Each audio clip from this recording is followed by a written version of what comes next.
The 48 Road Tour, sponsored by Fuller Heating, Air Conditioning, Plumbing, and Electrical, Bank Independent, and Marriott Shoals Hotel and Spa. Broadcasting live from the Shoals. You're watching WAFF 48 News in Colbert County. Well, welcome back to the 48 Road Tour. Yesterday we were in Franklin County. Today we're in Colbert County. And we have got so much to offer you today. We're going to bring a little bit of your weekend to the middle of your week. And we are checking out the best places to go and eat, entertainment, and everyday life. And we're starting off with the highlights of what this county has to offer, and of course that begins with the music. Yes, the music. The musical talent right here in the Shoals is phenomenal. And we're at the Alabama Music Hall of Fame, which showcases all of that talent right here under one roof. If you haven't come and seen this place, you have to come check it out on a weekend. We have some video that we shot earlier. They have exhibits ranging from everything from Tammy Wynette to Shenandoah, which we're going to hear from in the 6 o'clock hour. They also have the Alabama tour bus that they toured on for 10 years. This place really does play tribute to the artists who got their start in Alabama and went on to become stars. The Hall of Fame opened in 1990, almost 30 years ago, and more than 35,000 music lovers attended that grand opening ceremony. But every year since then, thousands of people come here to check out the exhibits and learn about Alabama music. And Haley, you can see right behind me some of the people who are in the Alabama Music Hall of Fame. And a lot of them, they got their start at the Muscle Shoals Sound Studio. They opened up their doors in 1969. They're located in Sheffield, Alabama. And joining me right now is the executive director, Debbie Wilson. And tell us a little bit about some of those iconic singers who recorded there at the studio. Well, the Rolling Stones recorded there. Bob Dylan, Bob Seger, Aretha Franklin. Recorded at Fame, and then Mavis Staples recorded at Muscle Shoals Sound, Rod Stewart. So we have a lot of iconic singers that recorded there with the Swampers, who founded the studio in 1969. And that studio is still currently being used, and people are still recording. Who were some of those people? Bishop Gunn from Natchez, Mississippi recently recorded, and Dave Cobb, who is the Grammy-winning producer, produced Rival Sons out of Long Beach, California, and they're coming out with an album in January. Hopefully we'll be up for a Grammy next year. So we're still alive and kicking. We're studio at night, and then a tour destination for tours to review our history and see what's coming up at the studio during the day, Monday through Saturdays. And lastly, how did this studio get its name? I think this is a pretty cool story. Cher actually was the first one recorded there after the guys opened the studio and they left Fame Recording Studio, and she named her album 3614 Jackson Highway. So we're easy to find. We're on 3614 Jackson Highway. There you go. Well, thank you so much for joining us. Definitely a lot of history over there at that studio. And we're now going to turn it to somebody who hopes to one day make it himself here at the Alabama Music Hall of Fame. Haley, what do you have for us? All right, Nolan, thank you. Well, our next guest recorded his first song right here in Colbert County when he was 18 years old at Fame Recording Studios, and many of you remember him from NBC's The Voice. Joining us now is Red Marlowe himself. Thanks for being with us. Thanks for having me. We're so excited. I've been looking forward to this all week. So your career has just taken off. I mean, from small town Alabama, playing in church, to The Voice, and then on from there. What have you been up to? You know, I've been one of the lucky ones, I guess. It's been a long ride, but it's just been well worth the wait. You know, so I'm just really blessed to get to go out and do what I dreamed of doing my whole life. And you just released your first album, Country is Cornbread. How has that gone, and what have you been up to since that release? It's doing really well. I mean, you know, we've had a lot of radio play on it. Got, you know, sales, iTunes, Spotify, all that stuff's doing really well. So as good as could be expected. So, you know, like I said, we're over the moon about it. Well, we're excited for you in North Alabama, and you just released your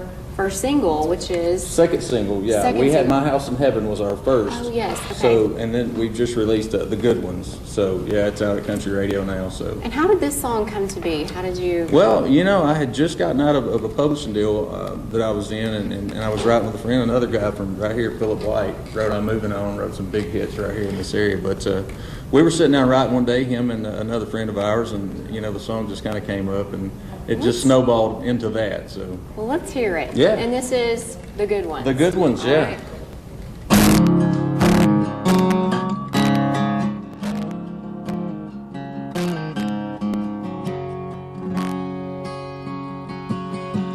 Still taste it on her lips as I know with every sip. Moon's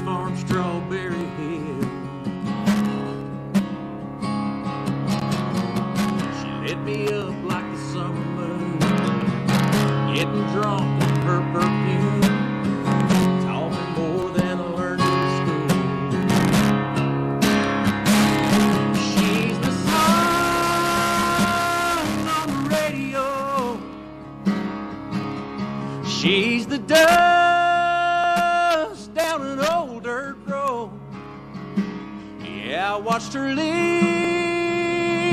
but didn't let her go. You don't forget the good ones.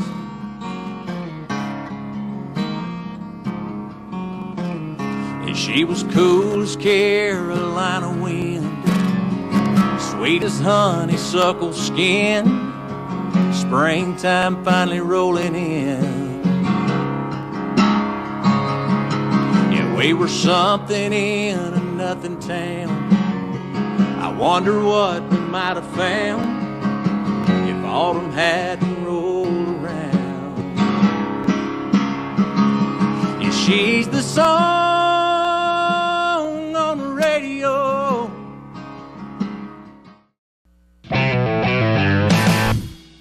Thank you for staying with us on the 48 Road Tour here in Colbert County.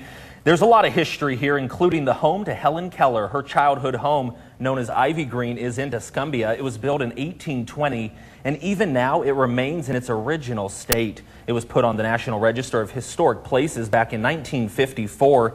You can go check it out and even see the historic old water pump that Keller's teacher used to help her understand the meaning of words. The home is on North Cummins Street, and it's open every day of the week except for Sunday. Well, turning from Helen Keller's home place to man's best friend, did you know that Colbert County is home to the only coon dog cemetery in the entire world? I didn't know that. No, definitely some history to be made. And WAFF 48's Alan Stroud found out that this story really begins 81 years ago at a popular hunting camp, and it's known as Freedom Hills. On a dreary Labor Day in 1937, Key Underwood buried his faithful hunting companion of more than 15 years, Troop. And he was the first dog buried there, and then his hunting buddies started burying their dogs there, their hounds there, when they'd pass away. So it just kind of started from there. Lee Hatton of Lexington has been visiting the Coon Dog Cemetery since he was a child. Hatton now serves on the board for the cemetery and says there are coon dogs from around the country buried there. Now there's dogs from New York buried there. There's a dog from Buffalo, New York buried there. There's over 300 dogs, coon hounds buried there, including Hatton's beloved coon dog, Rage. I buried him there 3 years ago, so he was a very special hound for me. Me and my boys spent a lot of time in the woods hunting him. The Hatton family, along with many others from North Alabama, gather each Labor Day for the Coon Dog Cemetery Festival. It's the sort of decoration day for the coon dogs buried there, not held on Memorial Day, but instead Labor Day, to honor Troop. The festival includes food, music, buck dancing, and a liars contest. Funds from the gathering help with the upkeep of the cemetery. But it's just a very special place for us to go as a family. There are several requirements to have your coon dog buried there. Question is, does your dog cut the mustard? Your dog has to be either titled, which when in competition hunts, you'll get a UKC title or a PKC title, or you have to have 5 people say on behalf that they've seen your dog actually running tree raccoons. Hatton says his family will continue making the trip to the cemetery each Labor Day, and when the time comes, they will lay another companion to rest there. I've got a lot of dogs now, and a lot of my dogs are descendants of the dog. I've got a puppy out of Rage. I got grandpuppies out of Rage, so just trying to continue his legacy. Interesting, very interesting. And you heard the requirements to have a dog buried there. You may be wondering about the cost. It's $100 to get a burial plot at the cemetery. And of course, dogs are part of people's families, and if you want that burial spot, you can actually get them in advance. Interesting. So much going on here in Colbert County, from the music, the Alabama Music Hall of Fame, which we were live at today, and also the Muscle Shoals Sound Studio. And coming up during the 5 o'clock hour, we're also going to be highlighting some of the more popular places to go and eat, from famous fried chicken. There's even a restaurant that has been in one family for several generations, and a pretty interesting story about a saloon that is inside of a cave. We'll have that story and much more during that 5 o'clock hour. Yeah, stay with us.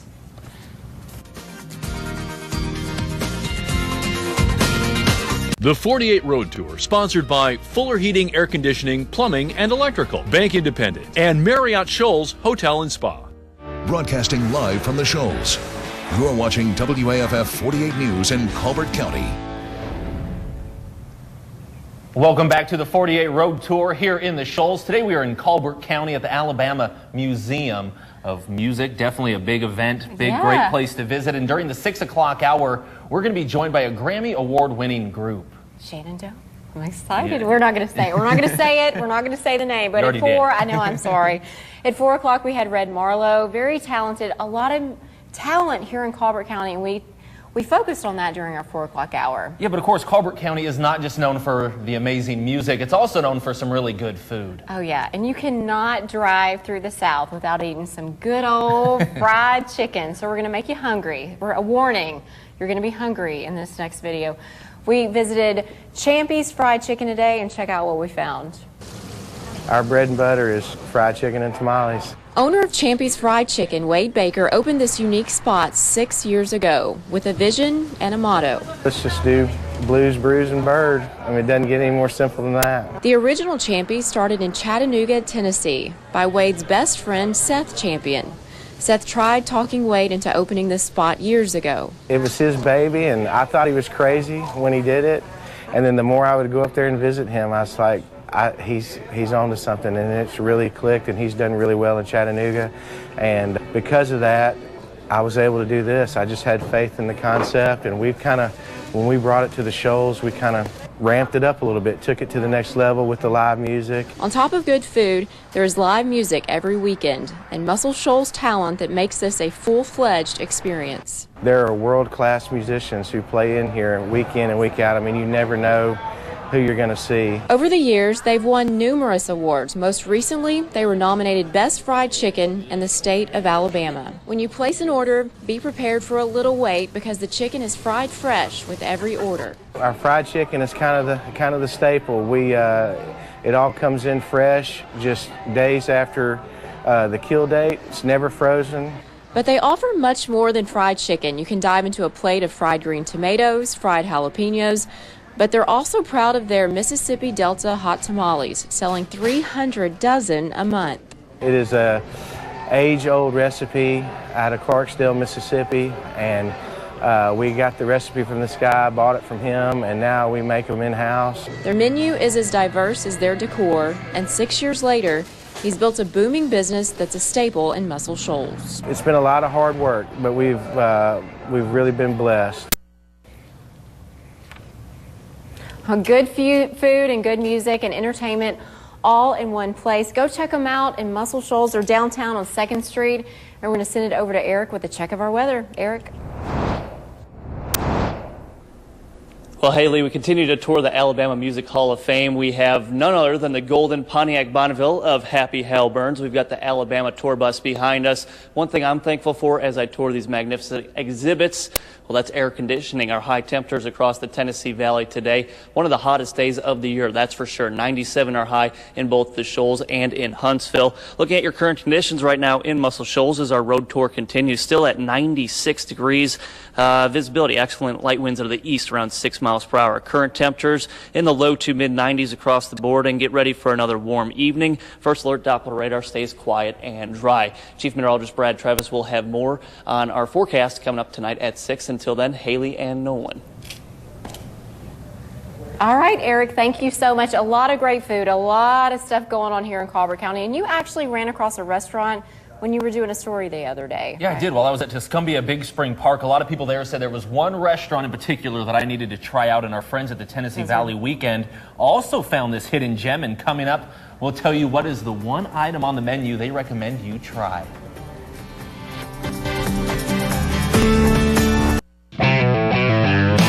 Great restaurants here in Colbert County, and one that the Tennessee Valley Weekend found is in Tuscumbia, and they say the chicken salad will have you coming back wanting more.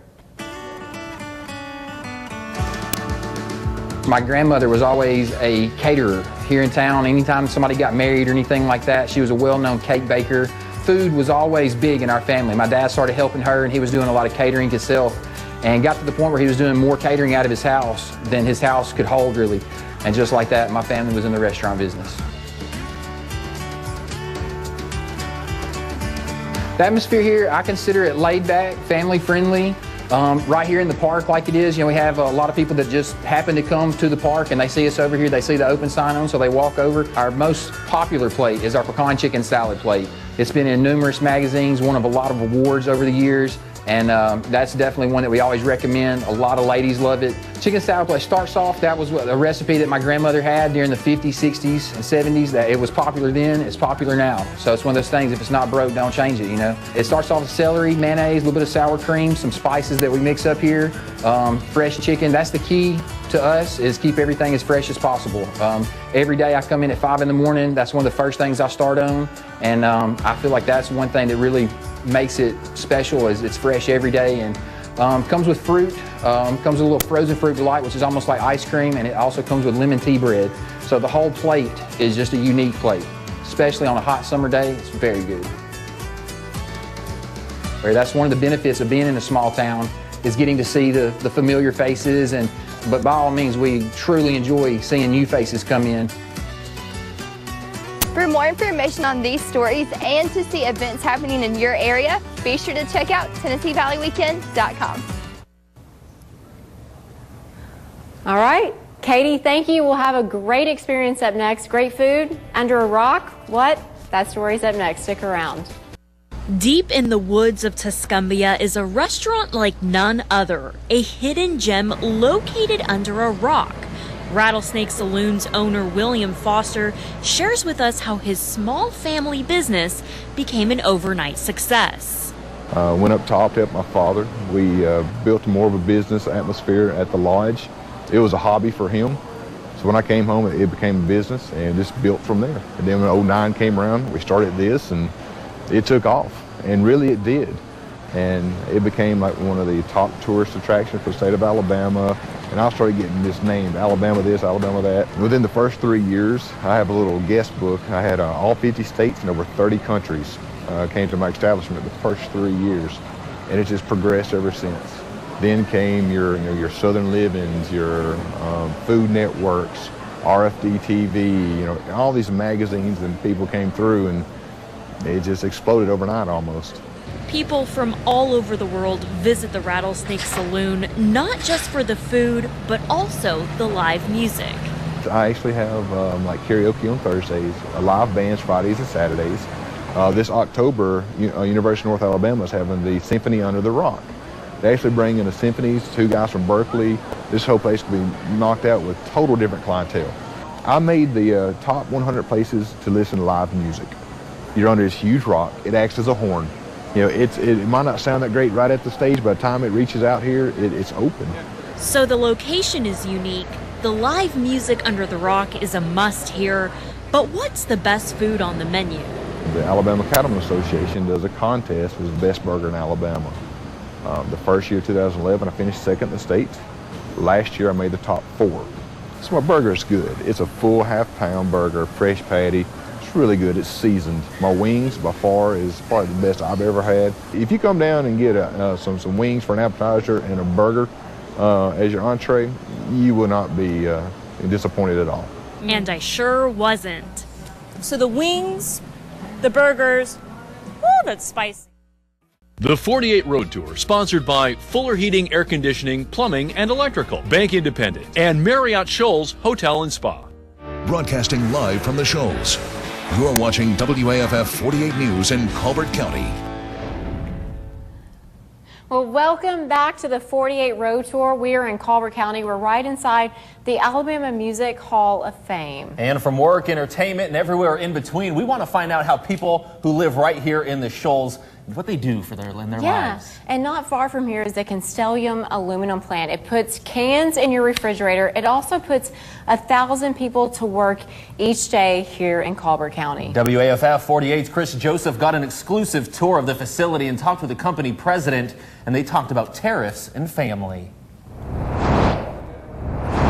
Yeah, family really is the key word here. Generations of locals have been working at that Constellium plant, and the plant president says the tariffs won't be changing that anytime soon.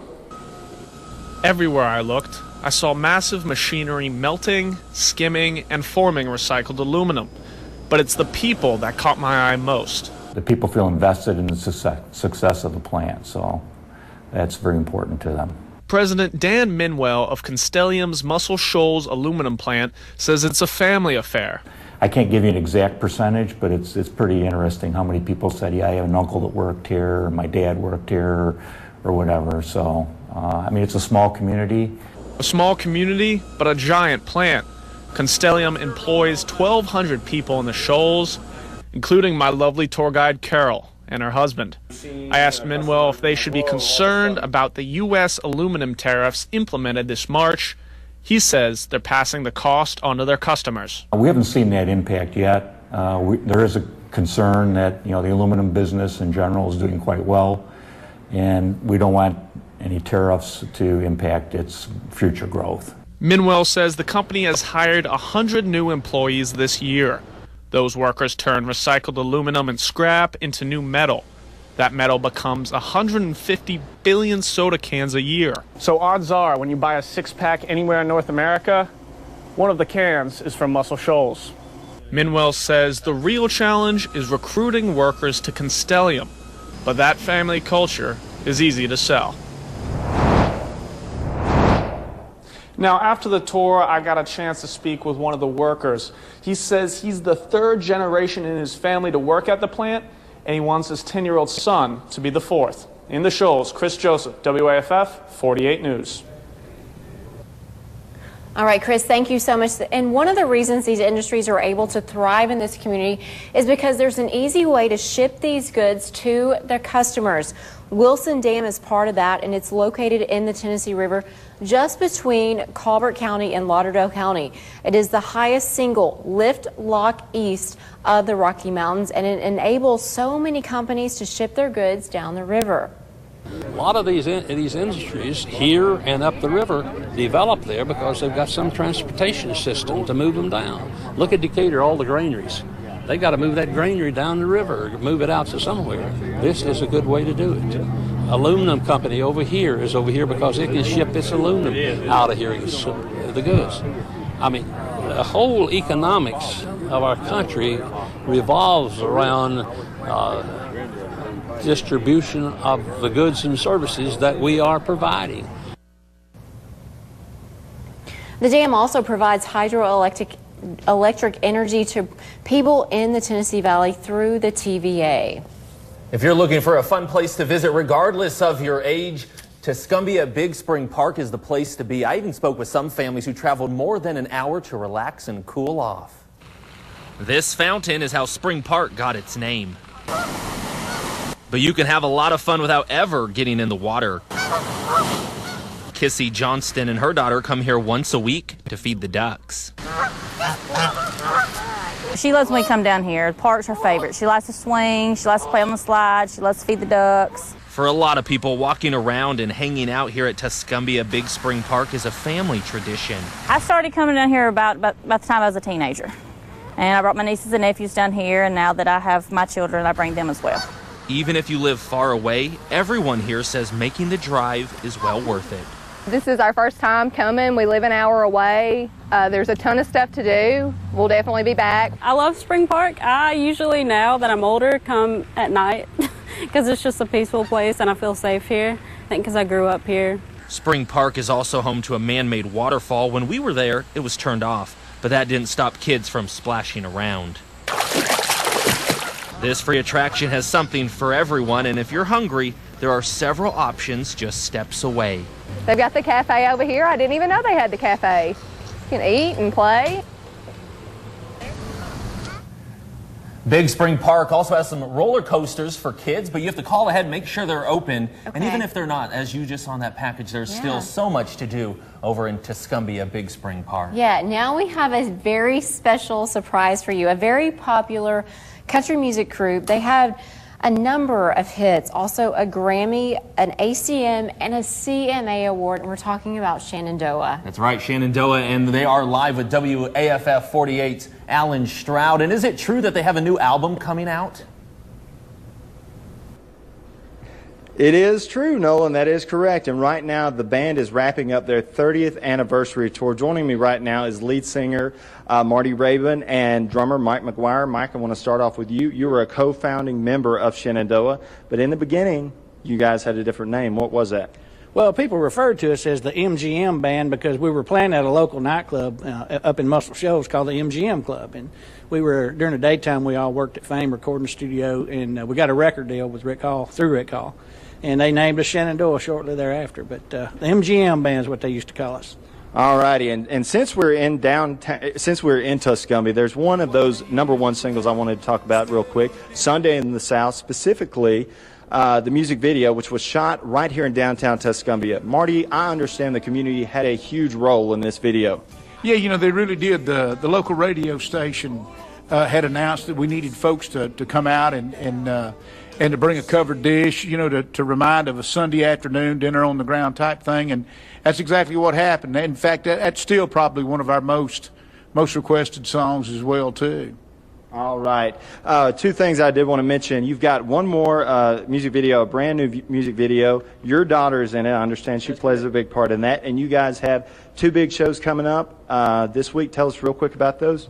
Well, this coming Saturday, we'll be at Hoax Bluff in Gadsden, Alabama. And then Wednesday night, we'll be at the Hurricane Relief Benefit. Well, I said hurricane. I guess I'm used to what's going on. For Alabama's JSU. Right, at Jacksonville State University. Okay. Guys, thanks so much for joining us today. It's been a real treat. Thank you so much. And best of luck on your new album. Thank you.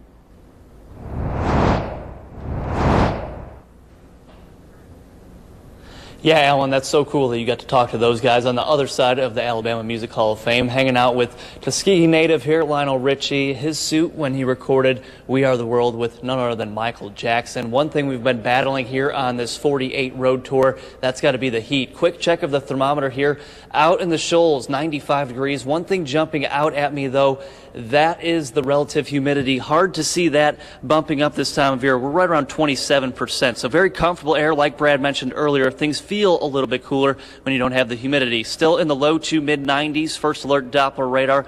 Nice and dry this evening. Not expecting any showers either today or tomorrow. Satellite and radar just bringing in a few more clouds. Other than that, looking at our high temperature trend, this is what a lot of people are looking forward to.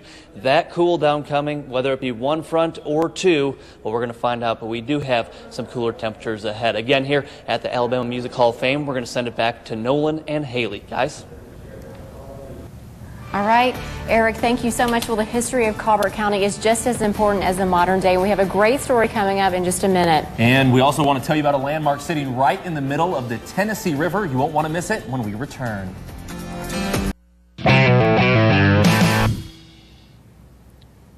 Well, the Shoals is known for its rich musical history, but sometimes we forget about the archaeological history involved in this county. 7 Mile Island is in the Tennessee River along the Lauderdale County and Colbert County lines. And as WAFF 48's Levi Harvey tells us, that island is known for its historical connection to Native American tribes that settled along this island. The Florence City historian Billy Warren tells me that 7 Mile Island is a local landmark that often gets forgotten. He says it's an important piece of Shoals history. 7 Mile Island gets its name because originally it was about 7 miles long, actually, and it extends along what we call the bend of the river. 7 Mile Island is known for its Native American history. Thousands of years ago, during the Meso-Indian period, Native Americans settled here in Colbert and Lauderdale County. Warren says artifacts have been found that prove Native Americans lived on the island. And both of those archaeological explorations verified that Native Americans had lived there for really thousands of years, and they found all kinds of evidence to support it. Warren says structures and tools have been discovered throughout the island. He says even though the island is public land, no one is allowed to dig or disturb any part of the land because there could still be sacred Native American artifacts. Oh, they even found burial sites, and they found evidence of post holes which said that the Native Americans had actually built structures on it. The value and history of 7 Mile Island went understood for years. It wasn't until recently that people began to realize the history and impact Native Americans have in the Shoals. We are beginning now to really show some homage to and appreciation of our Native American heritage. They were here so many years ahead of the Europeans that that they deserve to be honored. Warren says many of the Native American artifacts that have been found right here on the Shoals are also at the Indian Mound Museum in Florence. In Colbert County, Levi Harvey, WAFF 48 News. And if you missed any of these stories or you want to share them with any of your friends and family, you can check them out on WAFF.com and also on the WAFF 48 News app. And you can also check out all the stories from Franklin County as well if you missed them yesterday. Yeah, and today, Colbert County. Tomorrow, the 48 Road Tour will continue. We're going to be in Lauderdale County. Definitely a lot of fun events, places to eat. We have it covered. You won't want to miss tomorrow. 4, 5, and 6 o'clock shows. The road fun continues. Yeah, on the campus of UNA with some cheerleaders.